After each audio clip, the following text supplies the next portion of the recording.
Hello, everyone. This is your host, Susan Rosen. And my guest today is an MD, and her name is Rebecca Allen, and she is a neuropsychiatrist. Is that correct? So she's going to tell us a little bit about what that is, I think, to start. But in the meantime, tell us a little bit more about you and how you ended up in this field and what you're doing. Hi, Susan. Yeah, so I started out being very interested in the brain when I was a kid and in high school. And it just kind of grew from there. I was really into this guy called Oliver Sacks, which some of you may remember. He wrote Yes. books in the 90s. Yes. Went to hear him speak once, read all of his stuff. There were some other writers around that time in the 90s who were writing about the brain, Steven Pinker, Dr. Ramachandran. So then in undergrad, I was undergrad at Stanford University. I became a psychology major, and that was fantastic. The psychology program at Stanford, it's very heavy into what do we know, but also how do we know it? How do you design an experiment? How do you criticize an experiment and figure out where the flaws might be and do it again and do it better? So it's all about how we get our knowledge and not just Wow. what we already know about the brain. So that I think was a really good foundation. And from there went to medical school at Oregon Health and Science University, where I also got a master's of public health in biostatistics and epidemiology. And what that mainly means is that I got a lot of practice in understanding and reviewing the ways that we find out medical information and figure out what's good medical information, what's bad medical information, looking at multiple studies on the same topic and determining, well, do we implement something different, or is it not good enough yet, this data? And I think that that's been an extremely helpful skill really for any physician to have, but in my career being doing these treatments that are on the cutting edge of psychiatry, where things are changing a lot and new data is coming out a lot. It's particularly good skill to have, and I use all the time. And then so after Oregon Health and Science University Medical School, I went to Harvard for my residency and fellowship. And my residency was 4 years standard, and then the last 2 years of fellowship was the neuropsychiatry fellowship at Brigham and Women's Hospital. And neuropsychiatry is I would say still kind of a nebulous term, but basically it means the overlap between the two specialties that look at the brain and treat the brain. So there's neurologists who tend to treat very obviously physical things that you can see on the cellular level or on scans happening that are going wrong in the brain or the spinal cord or the nerves. And then you have psychiatrists who tend to more treat the things that you can't see as much on scans or labs. That's becoming a little bit less true over time. The other way to define it is one's a little bit more physical, the other's a little bit more thinking, behavior, and mood, right? So I then went into practice where I currently am still in Seattle, doing brain neuromodulation. So that means using techniques in order to directly treat the brain, other than giving people medications that they swallow and then it goes into the bloodstream and then gets to the brain that way. So the two neuromodulation treatments that were available that I was doing back in 2017, 2018 were electroconvulsive therapy and transcranial magnetic stimulation. And I still do both of those treatments. And then along the way, the past 6 years have also we started to offer as ketamine, which for all intents and purposes is just another medication, but it's one that's kind of hard to administer and has a different mechanism of action than the oral medications do. And vagus nerve stimulation. I have a number of patients who have that device both in a study that we're doing and also outside of that study. And in addition, we're participating in a study on psilocybin as well. So we try very hard in our practice to offer everything that can be done for severe treatment-resistant major depressive disorder, short of sort of the inpatient and residential and very therapy focused, but all the biological interventions that are for the people that have the most suffering from mood disorders. Yeah. No, that makes sense. So, wow, that just brings up so many questions. But I'm sure that there are some people, maybe not, I don't know, that might hear it and say psilocybin. Yes. Wow, isn't that, I mean, that was stuff that we all took when we were in our 20s. That was a long time ago. Has that come along the same way like LSD did for a while, where it became kind of therapeutic with some people, that they were trying it? I mean, is that why they're studying the psilocybin as well now too? Yeah, I mean, what's so interesting is medicine is as human as any other profession and as any other area in which people do work. So things become interesting to lots of people all at once. They become trendy, and there's hype, and then there's a falling off of hype. So we go through these cycles where people are very, and by people I mean, drug companies and the public, but also physicians, right? But very enthusiastic about something and then something else. So I've seen us go through this once already, very recently, where around 2018, 2019, ketamine was the new thing. It wasn't exactly new, because ketamine as a sleeping medication for surgery, as an anesthesia drug, has been around for decades. But it started to be looked at more carefully, systematically, as a treatment for depression in the early 2000s. And for a while, it seemed like it was never going to be FDA approved, because our FDA approval process is, money is very important to that process. So generic drugs don't have some companies saying, let's pour a lot of money into doing the trials that are needed in order to get FDA approval. So we had this generic drug that had some decent data, but if you were using it off label, and off label means generally insurance won't cover it. So that's where ketamine was when I was in training. Then in 2019, ketamine became available in a form called S-ketamine, made by a drug company who patented their version, or the drug equivalent. But they said, here is our non-generic brand name version of this old generic drug. And the benefit there is that they were able to get an actual FDA approval. And with an FDA approval, then what happens is the insurance companies started paying for it. So it went from being a medication that was really only available to fairly wealthy people who could pay out of pocket for ketamine infusions, to then being something where if you have insurance, then you can get this medication. S-ketamine and ketamine around that time was the belle of the ball, and people had lots of hope that ketamine could be helpful for all kinds of things, or that it could be the success rate for depression would be vastly better than anything that had come before. There was lots of hope. It's not like it isn't useful. It certainly is, absolutely, but in a more modest, reasonable way than a lot of the hype was making it seem like in the 2018, 2019 period.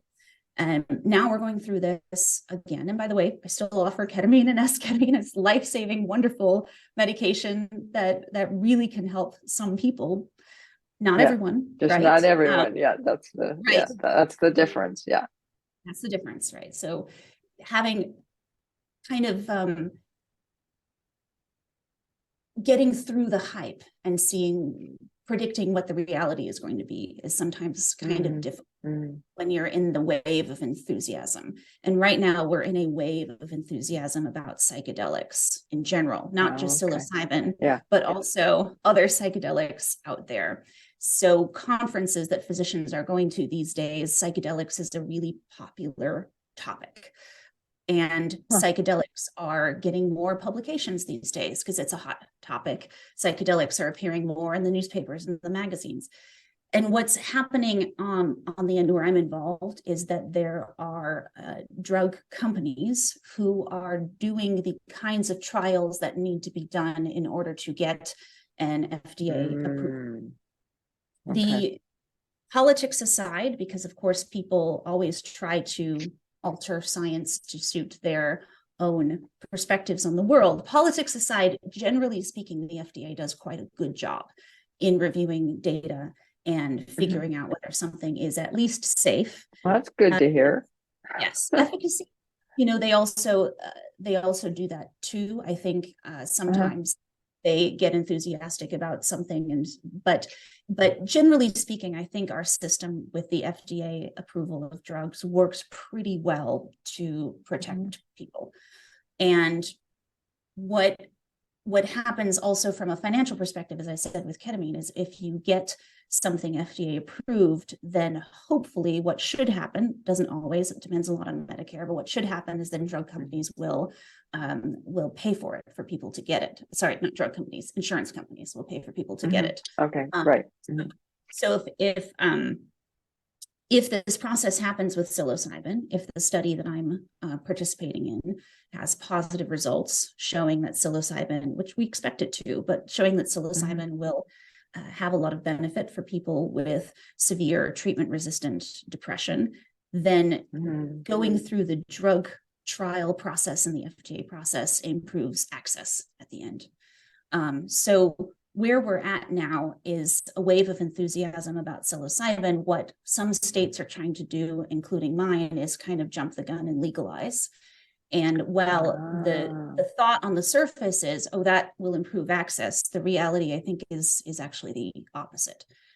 Because if you have something that's like how marijuana is, where it's over the counter and kind of a little bit unregulated, and it's a recreational thing as opposed to a therapeutic treatment, then you actually make it so it's more of a middle class, upper middle class kind of treatment, as opposed to that ends up being a prescription medication. Well, yeah, that's A, it's not surprising, and B, that's how everything else has always gone as well, right? Yes. I mean, it's not even a new process or a new outcome.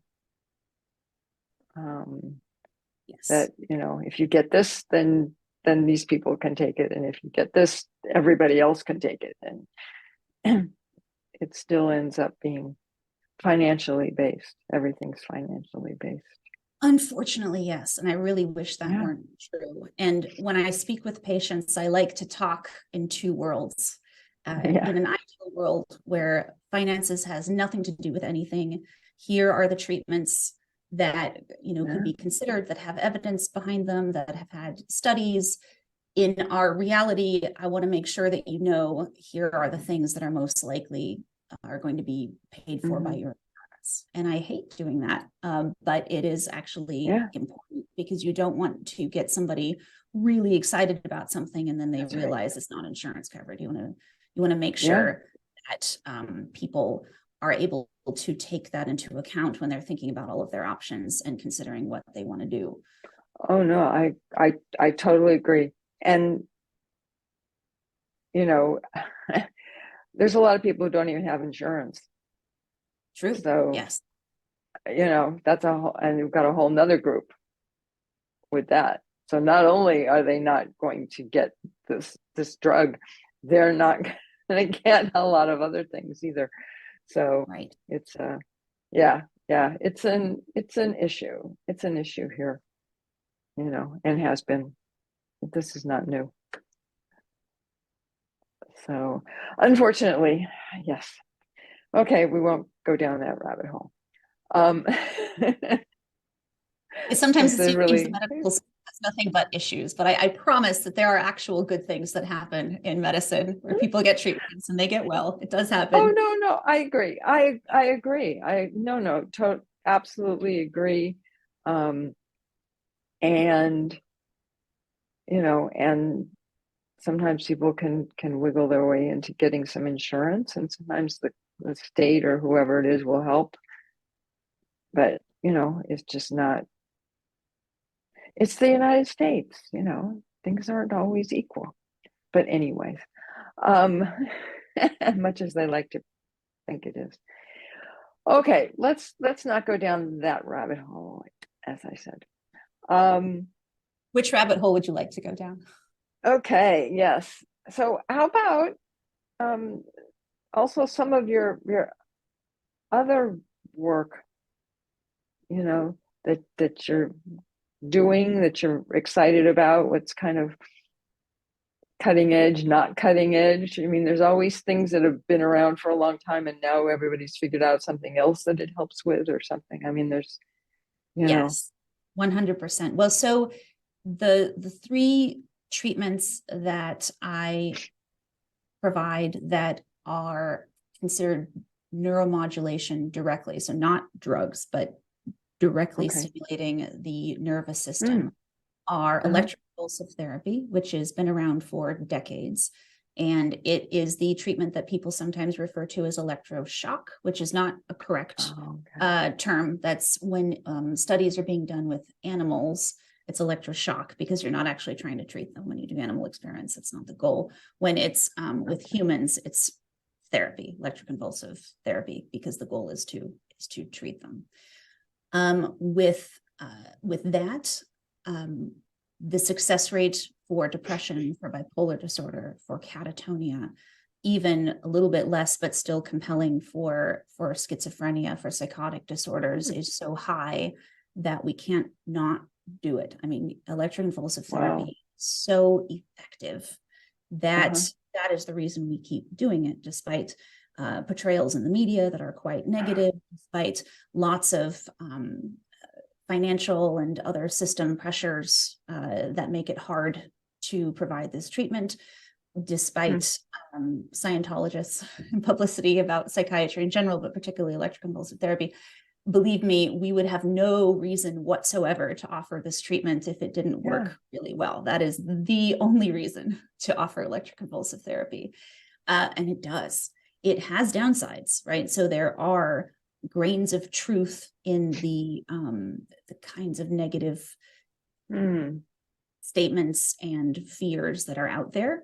And I try to be very upfront with patients, with people who are considering ECT, about what is the truth and what is the sort of the hype or the exaggeration. But, to say that electroconvulsive therapy is something that is easy to do and low on side effects, that's not true, right? It is actually something where you have to very carefully balance: how bad is this illness? How bad is this depression? How likely is it to ruin your life if it keeps going, or end your life if it keeps going, versus the side effects of ECT, some of which are cognitive. So people do lose recent memories and they have a hard time forming new memories, especially during the intensive course.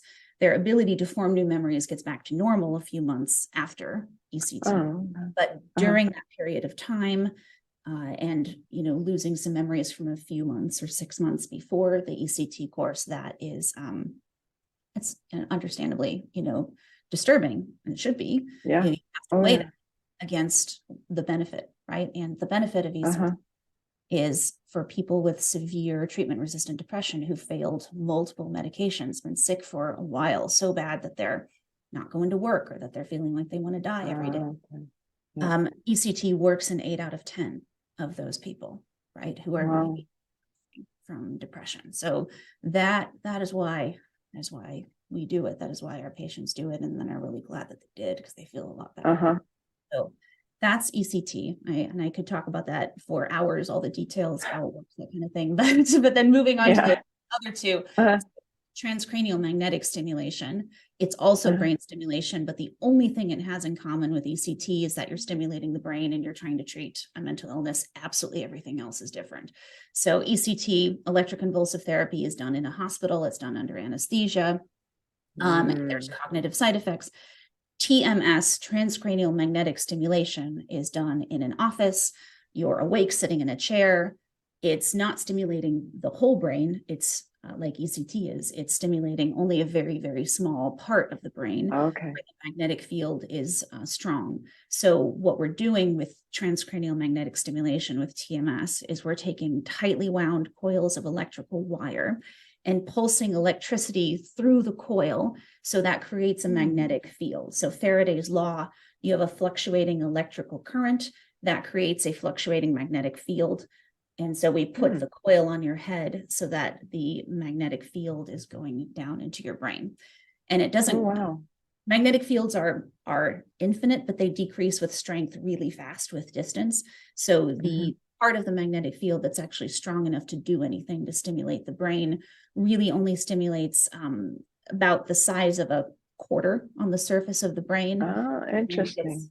Maybe 1.5 centimeters down into the brain. And it depends on which kind of using. There's bigger ones, there's smaller ones, but the most commonly used kind of coil, that's about right.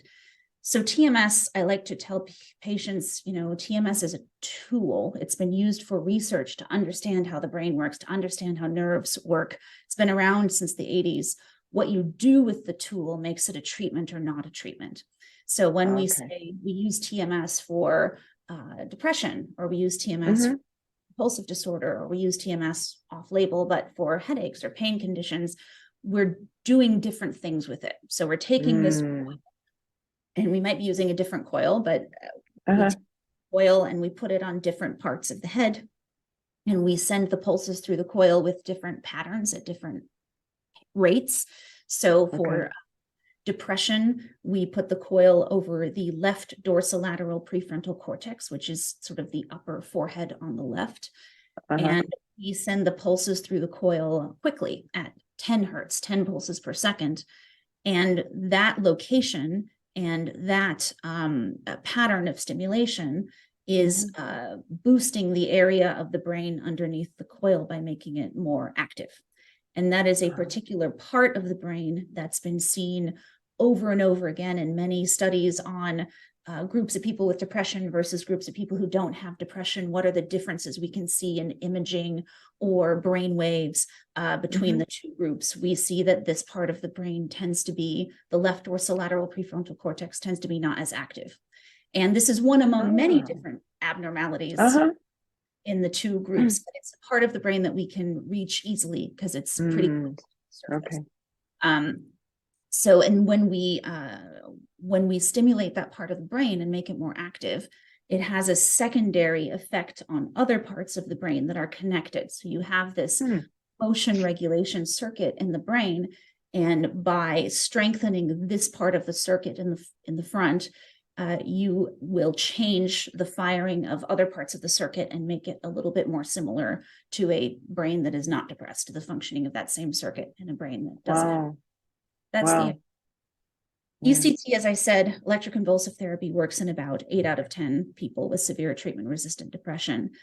TMS, transcranial magnetic stimulation, the much more benign treatment that I just described, that works in 6. So there's a difference, the benignness, the very little in the way of side effects, the ease of doing it. The downside of that is it doesn't work in as many people, right?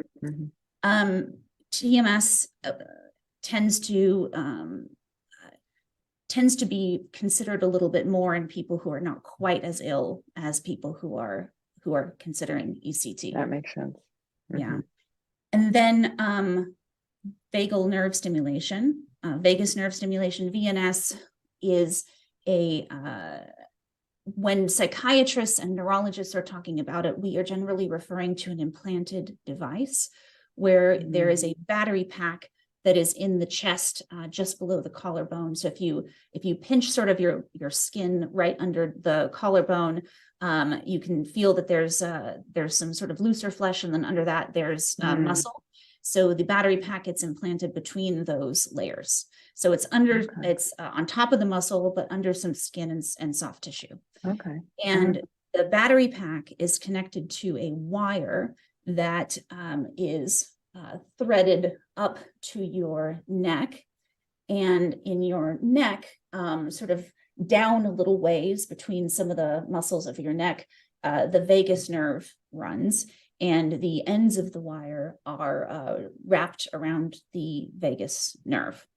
And then the wire is tapped to hold it, it. So this is you can imagine a pretty significant jump from ECT or TMS in terms of invasiveness, because you're putting a device in a person. As compared to ECT, though, it actually has a much better side effect profile. So it's an implant, but it does not have a lot of the disadvantages, side effects of ECT. Okay. With VNS, we are trying to stimulate the vagus nerve, which is the superhighway of the parasympathetic nervous system, the part of the nervous system that is autonomic, meaning you aren't consciously exerting control on it. And it's the half that is the rest and digest. So you might have heard the terms, fight or flight and rest and digest. Yeah. Fight or flight is the sympathetic nervous system.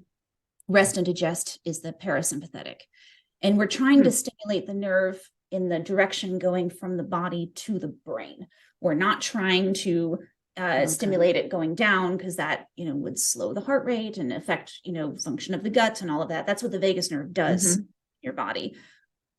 The signals going back to the brain, that's the system we're trying to access and use for treatment. When people explain how VNS works for depression, and also it works for epilepsy, it's actually used much more often for epilepsy than for Okay, that makes sense.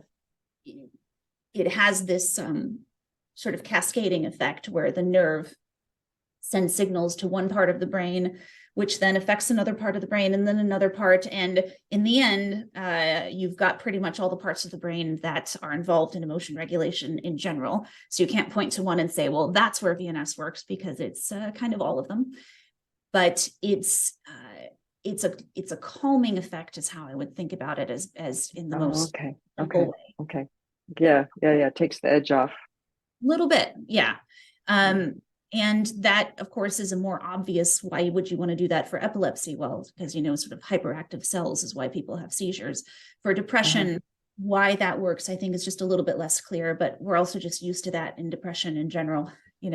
We have ideas for how things work, and a lot of our ideas are good, but some of them are, more vague than we would like. But we do have very good data for VNS at this point. So I said there's a study going on, and there is a study going on. The study that's going on is to show Medicare one way or another whether they should cover VNS, because VNS has actually been FDA approved for in depression since 2005. But what happened at that time is the FDA looked at the data and said, okay, yeah, good enough for us to say this is fine to use. Medicare, CMS looked at the same data and said, well, it's not good enough for us to pay for it. Maybe not. So it's been in this nebulous place since then, where it is, an officially FDA sanctioned, approved, whatever treatment for depression, but then we can get it covered, right? Yeah. So that's why the study is being done, and why it's a very interesting mix of, I have some patients who have VNS as part of the study, and I have other patients who have VNS where through many levels of appeal, we were able to get it covered by their insurance. Oh, okay. Yeah, no, that makes sense. Yeah. And so that's the spectrum of some of the neural stimulation treatments. There are others out there that have much less data, seem to be up and coming over time. One of them is transcranial direct current stimulation, where it's basically taking a battery and two leads and putting them on your head. Mostly that's been studied in people who are not very ill, or who might not even have clinical depression at all. But it's coming in that direction. I think it's not a very good treatment at the moment that I would say has any advantage over antidepressants. So if you're mildly depressed, or you're trying to find the first or second thing to try, this wouldn't be up there yet in terms of the data. Then there's, well, and the way I think about transcranial direct current stimulation is it's very similar to ECT, except you're not giving people as much electricity. So it's the same idea as you're sending electricity into the brain, and it's a matter of how much, right? Similarly, for the VNS, the vagus nerve stimulator implant, there are devices out there that claim to, and some, probably actually do, stimulate the vagus nerve from the outside, either by stimulating the vagus nerve where part of it runs through the ear, or directly holding it in the neck. Couple issues there. Hasn't been studied in people who are very sick, right? Even if it does stimulate the vagus nerve, which some of them do, I'm sure, dosing is radically different than an implant. So with an implant, it's stimulating, right? You don't have to worry about moving it around, or is it getting down? Right, trying to find the right place. Right. And, And how do you know you're in the right place? I mean, it's very hard to tell, right? And also, you don't have to hold it there for hours. When a person has a VNS implanted, right, they are getting that stimulation generally for 30 seconds every 5 minutes. So the device is stimulating the vagus nerve 30 seconds every 5 minutes, around the clock, all the time. They don't have to think about it happening. So that's dramatically different dosing than an external device. No, that makes so much more sense, as well, because you can get that regularity and at a certain level, and not have to be worrying about them getting too much. Are they getting too little? Am I doing it? Right. Yeah. If you have a VNS device, you're going into your doctor, me, or whoever is managing it to adjust the dose. So we start with a lower dose and we increase every 2 weeks after this. And we try and strike that balance between not having too much in the way of side effects. And with VNS, what you're mainly seeing with side effects is when it fires, a person can cough or get hoarse or feel short of breath, as the interesting common sort of sensory experiences. We try to limit that, but at the same time have it at a high enough dose where the data shown us it actually does something.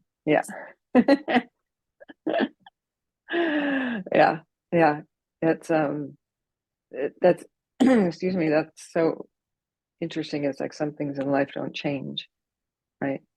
I mean, that that kind of having to just kind of watch it, but go a little higher, no, a little lower, no, a little, it's the old three bears thing, right? I would say treating depression as I do, which is, it's not like I just see people with depression, but it's a huge chunk, of my practice. It's never boring, right? There's always something that we can think about, try. I don't get to a point where I say, what, we've done everything and there is nothing left, right? Even if it seems that way sometimes, there's still something, or there's something up and coming, or two things that you tried separately before. I encourage people not to give up. And in the depressed population, that's a hard sell, because that's part of the illness, is the attendance. And, but it is so satisfying to try something that a person maybe had been putting off trying for a long time, because it's a drug that has some kind of dietary restriction, or because they were thinking ECT was as bad as portrayed in the movies or something like that, and then seeing them just get or they know somebody excuse me, they know somebody who had a bad reaction, which doesn't mean everybody's going to have a bad reaction, but it's still, they just focus and people that. Sort of the pros versus cons balance in psychiatry, when people think about their mental health, tends to be very as compared to if they're thinking about treating cholesterol, or thinking about treating high blood pressure, or thinking about treating headaches. The expectation for a lot of people seems to be, well, there shouldn't be any downside to a treatment. If there is a downside to a treatment, then, this thing that I'm suffering from, it's just not worth treating. And I think that comes from a place of some stigma, of mental health being seen as not as real or as much of a problem as physical health, or it being seen as kind of a luxury to be concerned about mental health, or guilt from feeling like it's your fault. Because mental health problems feel a lot more like, well, maybe I did something to cause this than physical problems. People Interesting. sometimes, Okay. It's not true, by the way. Not true. No. The brain is as much a physical organ in the body. I mean, it's the best one, in my opinion, but it's as much a physical organ. Well, it's kind of important. Let's put it that way. Yeah. But you do not have infinite control over the function of your brain cells, and your body. And there are a lot of factors that go into getting sick, no matter whether you're sick with a physical illness or sick with a mental illness. And the suffering caused by mental illness is no less worthy of treatment than the physical conditions that we don't think twice about treating. Well, and it's kind of interesting because just as you were saying that, I was thinking to myself, but it is a physical illness, right? I mean, it's your brain. It is. It may be something else, some chemical thing within the rest of your body as well. I think that's such a misnomer that and there's not that it got tagged with a long time ago. And and I realize I just said it too. I said then the physical illnesses that we don't twice, but of course you're right. And how do we say that language without perpetuating dichotomy? It's very challenging. Yeah. And unfortunately, when you say something is physical, most of the time people will think, oh, good, it's curable, it's manageable. Right. And well, no, but I understand, but I'm just saying it that also affects people's reactions. You say, oh, it's a mental thing, an emotional thing, whatever, right? And people are like, oh, it's out of control. Oh, okay, can't control that. I think people feel like it goes to their character, like they're somehow weak.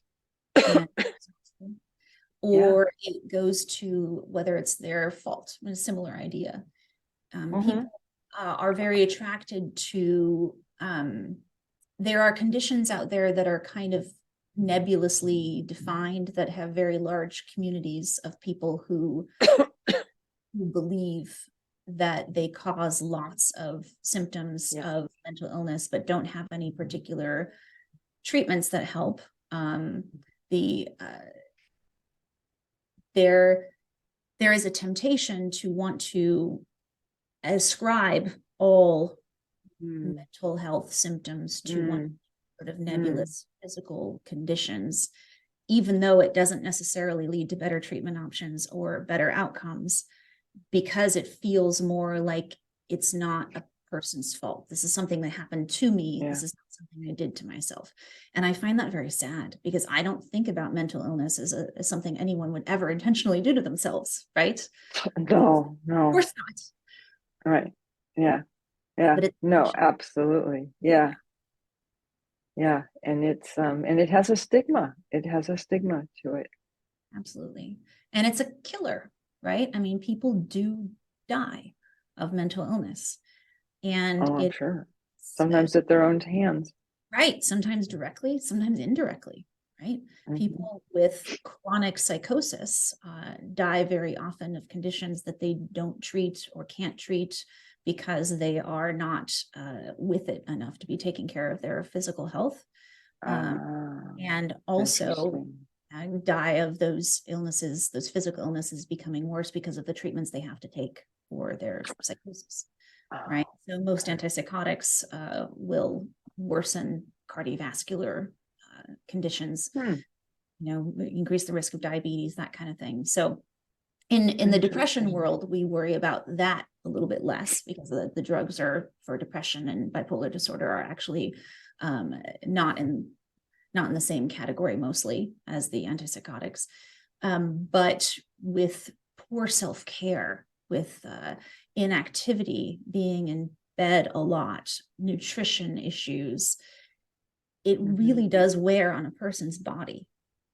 Yeah. So depression is very bad for people physically. Yeah. Yeah. No, absolutely. Absolutely. I mean, I know we could always tell when my mom was having an episode, whatever you want to call it, of depression, because she would just go to sleep. She'd just go lie down and she'd sleep all day. Yeah. And then the health effects that has on the people she's meant to take care of, right? There's not just, if something goes untreated or isn't treated successfully, it's not just that person, it's the people around them, right? It's it's family and society in general that suffers from us not really to these people who need our help. No, it's true. Very true. Well, on that note, we should probably wrap up, because I don't know if you have another appointment or something, because we're running over a little bit. So I really appreciate, I was going to say, I really appreciate you coming on. There was just so much more. I was like, oh, but what about? I thought, okay. I mean, I joke I could talk about this stuff for 8 hours, but it's really a joke. It's true, I could. And well, that's why you've chosen it to do. If you couldn't do that, you wouldn't be as successful, and you wouldn't be willing to spend the time and the effort that you're doing. Success is measured not by me, but by whether what I do actually works and helps. Yes, I agree. I am very glad that I am in this area of medicine, because it is so nice to help somebody who feels that they haven't been taken seriously elsewhere, who feels, even guilty about seeking treatment. And then we try maybe the first thing, maybe the third thing, but something works, right? And they feel a lot better. And when your mental health is better, everything else gets better too. So it's really, it's really. Oh my God. Yeah. Yeah. It's totally, I mean, and I think most people, I won't say all, but I think most people, and myself included, have had episodes in their lives where they've been depressed, or on the line of perhaps falling over into it, and and they just attribute it to something else. No, I just have to get through this, and I just have to. So I think it's a lot more prevalent than people want to admit. Very much. And I didn't come today with the latest prevalence statistics, but when you see mental illness as a whole, or just depression, it still tends to be in the high single digits or double digits in terms of percentages. I mean, it's not a small issue. And I would encourage anybody listening to this, if you have been suffering from feeling really down, hopeless, despair, guilty, maybe thinking even you want to die, not enjoying things, and it's been going on for 2 weeks. I mean, that is the definition of a major depressive episode. Okay. And that's good to know. And if you know somebody who's struggling with that, even if it seems like it was caused by something, what's happening to you might not be within the normal, or acceptable, I suppose, range of suffering that we would say we wouldn't want to treat. If it's getting to the point where it's prolonged, where it's really impacting your function, then depression. And then very often seems to come out of nowhere, so a lot of people have a misconception that when depression happens, or when an episode of mental illness happens, that it must be triggered by something. Sometimes it is, but very often it's not. It just feels like it hits you. Just kind of comes on. Right? Yeah. And there is nothing to be ashamed of in seeking help and trying to figure out what your options are. And if you go and talk to somebody and you don't like what they tell you about what your options are, I mean, you don't have to do any of them, but at least you've heard. Right. And or find somebody else. that there may be other ones that they're not, they're not aware of. Right, right. I mean, I think of doctors, our job is not to decide for anyone what to do, although pediatricians have a perspective on that. But for adult physicians, our job is to present information, to be educator, to explain, well, here's what I think is going on diagnostically and why, and here's what the treatments are and what the evidence is and the pros and the cons, but not decide, right? Just present information. Yeah. Right. Yeah. And answer questions. Exactly. Answer the questions. So going to a doctor should not be scary, because doctors should not be, making you do anything you don't want to do. Right. That's not what's supposed to happen. Right? Very good point. And that's not just in your field, but in a lot of other fields as well. There are some. It's one thing if you have, right. but I'm just saying. Well, if you go in and your doctor says, "Oh, you have cancer," well, then you ought to do something about it. But even then, you kind of have choices. You always have choices, right? Yeah. Yeah. As long as you're conscious, right? And talking. Thank you. Always have choices. That's right. In the same language. Yes, exactly. That too. Yeah. In psychiatry, that's pretty much where we're at. We're talking with people about what's going on and about what the options are. Right. Mm-hmm. Mm-hmm. Yeah. For sure. And it's not just talk therapy anymore. No, although talk therapy is really important, right? Oh, no, absolutely. But that used to be all there was for a long time. I think there's not enough of it anymore, and it's very, very under reimbursed. So it's not something that's very rewarding to go into, and a lot of therapists have all the motivation in the world not to take insurance, because the system is set up so poorly for people to access therapy. But most of the people who I see have already had therapy at some point. I know therapists who say, I've seen lots of people go to therapy and get better. Those don't tend to be the people I end up seeing, because if they get better with therapy, they don't come to me. Right. Right. Oh, yeah. And it's not so much of a chemical kind of, bodily. Well, I'm just saying. It is. No, this is very interesting, Susan. Thank you for saying that. Because actually a depressed brain getting better, the changes you see when it gets better are the same no matter how it got better. Whether it got better. Oh, interesting. Okay. Taking sertraline, or whether it got better from doing ECT or doing TMS, the end result of how does this brain look different when the depression lifts is the same no matter what modality worked. So I think talk therapy as well, huh? Exactly. I mean, it's as wow. Interesting. Okay. Yeah. Interesting. Yeah. Interesting.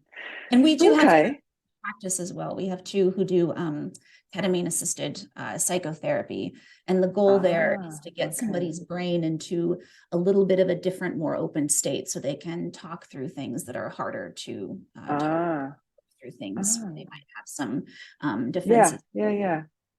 Yeah. Which is why people used to take LSD and stuff. Yes. A long time ago. Back around. Yeah. Right. They do. Yeah. Exactly. Interesting. Well, thank you so much for coming on. This has really been a very enlightening discussion. Just hearing about so many other things that one doesn't hear about if you're not actually in the area. So, no, that's thank you for having me. That's good. And I hope that you're listening to something out of this. Yeah. Yes. So I will. I'll get your